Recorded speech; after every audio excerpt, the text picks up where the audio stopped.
সাবেক প্রধানমন্ত্রী শেখ হাসিনাকে বাংলাদেশ সেনাবাহিনী জানিয়ে দেয় তারা প্রতিবাদ বিক্ষোভকারীদের বিরুদ্ধে আর দমন-পীড়ন চালাতে পারবে না। এতেই শেখ হাসিনার ভাগ্য নির্ধারণ হয়ে যায়।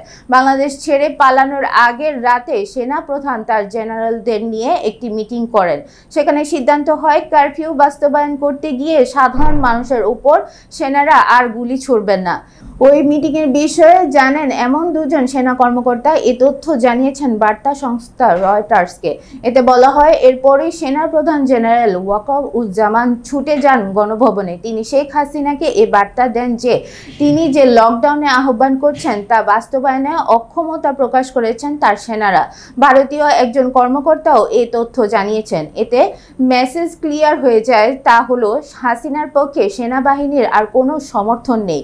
এতে আরও বলা হয়, সেনাবাহিনীর শীর্ষ পদের কর্মকর্তাদের অনলাইন মিটিং এবং তারপর শেখ হাসিনাকে যে বার্তা দেয়া হয়েছে সে বিষয়ে এর আগে আর কোনো রিপোর্ট প্রকাশ হয়নি। শেখ হাসিনা 15 বছর যেভাবে শাসন করেছে তাও উঠে আসে।